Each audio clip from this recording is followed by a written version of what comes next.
Hello guys, my name is Prince and this is Smart Center. Subscribe to my YouTube channel for more videos. Post your comments and questions on my social media handles and I'll respond to it. We are still on the topic bearings. In the previous video, we solved the question on bearings. We saw how to find the bearing of one point from another. In this video, we are going to solve another question. So let's look at our question for this video. The bearing of A from B is 129 degrees and the bearing of C from B is 225 degrees. If B is equidistant from A and C, A, represent this information on a diagram. B, from your diagram, find the bearing of C from A. Okay, so let's tackle the first part of the question, which is to draw a diagram for the information that has been given to us. So the bearing of A from B is 129 degrees. This means that our starting point is B, the ending point is A, and the angle given to us is 129. That is for the first part. So we are going to start with that. So as usual, I'll draw my x and y plane here. Don't forget that this side here is the 0 degrees, sorry. Here is 90 degrees. Here is 180 degrees. Sorry, 180 degrees. And here is 270 degrees. 270 degrees. Okay. Once again, remember that in our examination, you don't necessarily have to indicate these angles. I just write them so that I'll be able to explain it to you very well. Okay, so let's tackle the first part. The bearing of A from B. So we are starting from B. And the bearing of A from B is 129 degrees. So 129 degrees will be between 90 degrees and 180 degrees. So you ask yourself, what should you add to 90 degrees in order to get 129?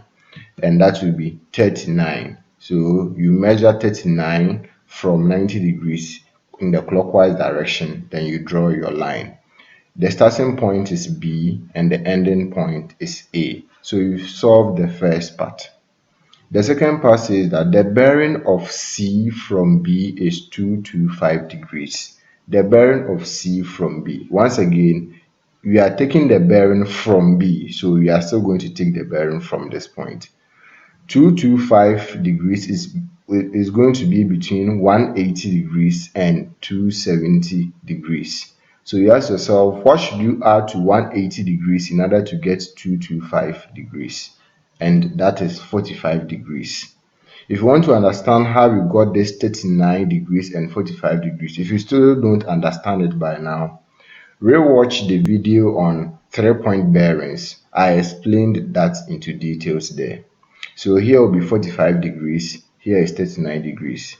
The second part is the bearing of C from B. So it means that the starting point is B and the ending point is C.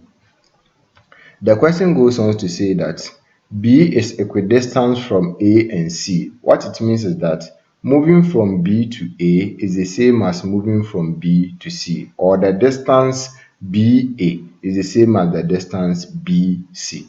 So if I draw a line here, I can indicate another one here to show that BC is the same as BA. Now there is something that you need to take note when drawing the diagrams. Always when drawing the diagrams, make sure that the diagram represents the information that has been given to you, or draw the diagram very well. Now this is what I mean. We know that this angle that will be created here is 39 degrees. We know that from this point here, which is the 90 degrees point, to this point here, which is the 180 degrees point, the total angles there will be 90 degrees. So we know that 39 is close to half of 90 degrees. So draw it in such a way that it will cover about half or something close to half of the 90 degrees. Don't draw it so small. Now this is what I mean. You know that this is our 39 degrees. That is what we've drawn. Don't draw 39 degrees like this and indicate this small angle here as 39 degrees. When you do that, you are going to have a wrong diagram and it's going to affect your answer. It will be difficult to get the answer correct.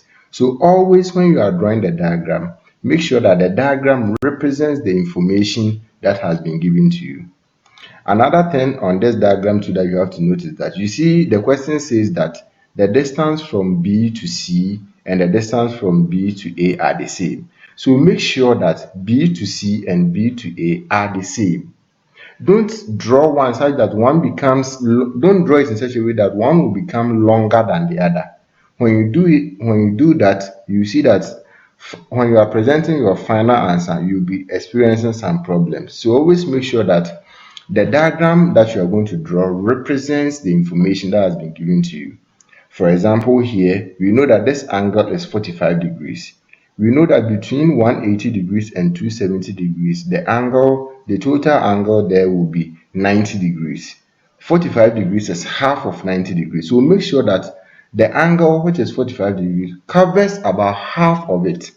Don't draw it too big or too small. Now, you see that for 45 degrees, make sure that don't draw 45 degrees like this. Now you can see clearly from here that if you draw this as 45 degrees, it's wrong. And when you draw it wrongly, it's going to affect the answer that you have. Okay, so we have been able to illustrate this information here on the diagram. So that is the first part of our question. The second part of our question says that from the diagram, we should find the bearing of C from A.